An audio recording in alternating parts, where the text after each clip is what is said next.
Hello everyone, what is up? Hopefully you guys are having an amazing day. Today we're going to be talking about what's happening with XRP and the XRP community. Now as we can see in CoinMarketCap, XRP is stable around 19 cents. But look at Bitcoin, 8.8k. We can already see the 2020 halving complete. It completed already. Now the next time this will happen again will be, look at that, approximate date 2024, about 4 years from now. That is insane. Just think about how much will change in these 4 years to come. Now guys, before we jump into news, I like to say I'm not a financial advisor, nor is financial advice, just for entertainment value only. Jack the Rippler tweeted out, "Swift time has come, XRP." There's this notion of building an internet for value exchange, and that's really the mission that we're trying to accomplish. What does that mean for financial institutions? Well, it means that banks remain the custodians, but they can also correspond with each other directly, and they can use this real-time settlement system without putting up capital on both sides, and with getting maximum competition for that exchange of value. It's a fundamental structural change in correspondent banking. The networks, whether that be SWIFT or Visa or Earthport, they can also use those same benefits for their customers. And then for regulators, we actually think this is also a big step forward, because you get so much more transparency. It's so much easier to track sort of degrees of separation tools in real time. We think it actually shortens the time it takes to catch the bad guys. Okay, so if we go down the replies of this tweet, now this is quite interesting. From Alliance XRP, we could see everyone will be using the same coin. We could see some numbers right there. Look at the connection, guys. Swift time has come. Next tweet comes from XRP Yo-Yo. Interesting. XRP and Codius are going to be used to manage the entire $1+ quadrillion derivatives market. XRP is not a currency. It is a store of value, digital gold. Do you guys see this? Remember that video talked about all the money. All the money. Next one comes from XRP HODL.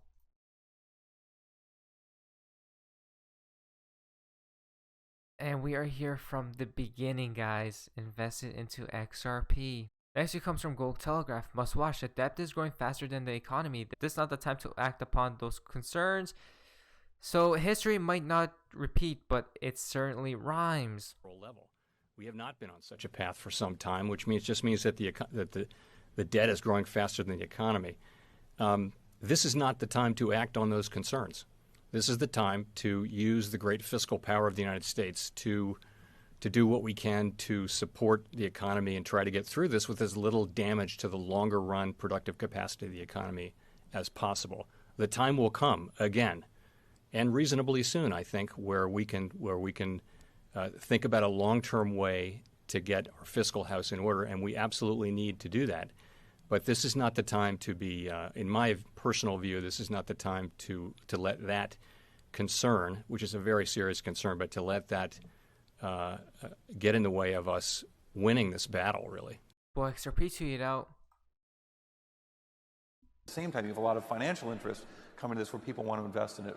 Institutionally, I feel like the institutions are just waiting with their faces in the window, trying to get into this thing and waiting for some of these important issues around custody. I really wish I could tell you, because it's so freaking cool. I'm busting with wanting to tell people what we did. So here's one about Canada, actually. So one of our what we did, our assets they just that fintechs are their faces in the window, trying to get into this thing and waiting for some of these important issues around custody. I think there are important accounting issues as well in terms of banks and the way that they count the assets that they hold in their books. Capital requirements are so important to banks, some more than others. If this doesn't get counted as capital because their accountants because GAAP accounting doesn't yet allow for that, that's also, I think, a hindrance to this industry. But I think that those things do get solved sooner rather than later. Once again from Boy XRP, no room for bit trash in the new economy. Proof of work doesn't work. Brian, proof of work's been working. Let me finish. Proof of work doesn't work. Finish, please. And in the early days of Bitcoin, there was a whole group of developers that broke off to create other assets, XRP being one of them, that doesn't use mining, that's cheaper from an energy perspective than Visa, and already scales to 1,500 transactions a second. A lot of these problems have already been solved. The challenge for adoption comes back to policy. The policy uncertainty around some of the assets has limited adoption, particularly here in the US. And I'm speaking from Ripple and XRP because we use that asset because it's a half a cent per payment. It's basically free. It scales and it's efficient. It's 1,500 transactions a second at nearly no energy burn. So we're at a point today where there are real solutions to all of these challenges that already exist. Policy has become the challenge.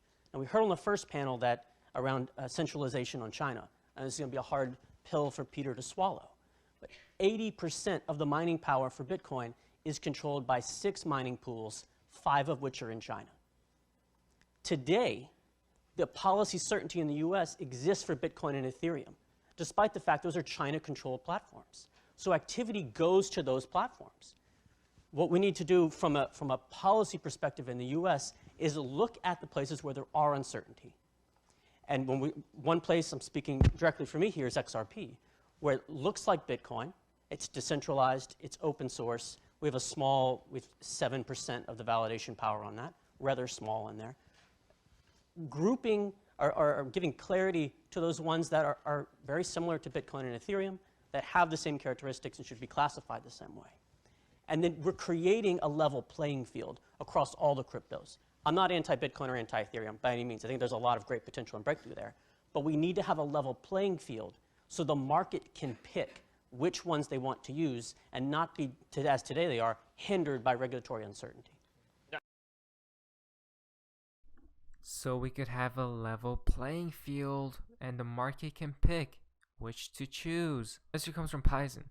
I wonder where this is all going. Nasdaq R3, SBI R3, SBI Ripple, XRP, Corda XRP. Probably nothing, but I mean, just look at this.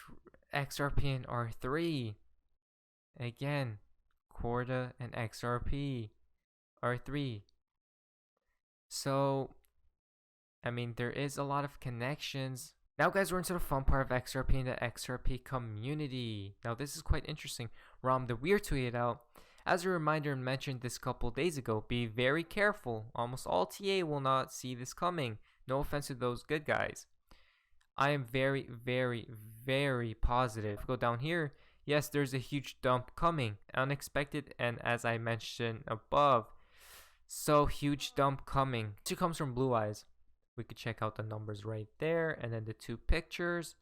If you go down here, see you in the future, it looks like. Next week comes from XRP Brainstorm. Final Bitcoin block contained a secret message taunting the Federal Reserve. Macho decode Feds plan for exceeds 2008 rescue. Equal Ripple not scam, buy it. Now we could check this. We could see Bitcoin block contained a secret message, the final Bitcoin prior to the halving.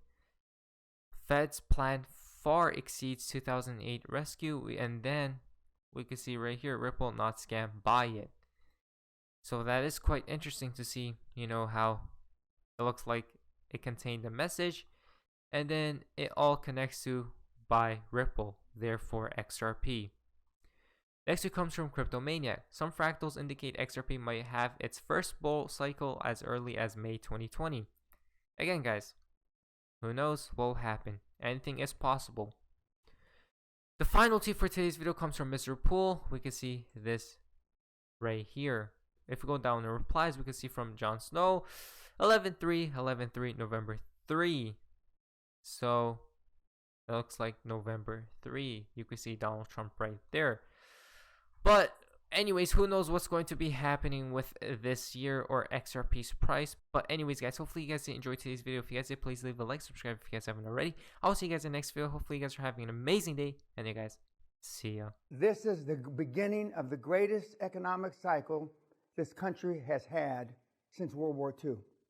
And I knew the things that Donald would do, and he hasn't even got started. But this is the eye of the motherfucking storm, the perfect storm. It ain't never going to get any better. Never. This is perfect for the QLA model. If I could have written a prescription or a formula, I couldn't have written it any better. Low interest rates, money's free. You stupid. Massive chaos. And Donald's going to rip the mother economy apart.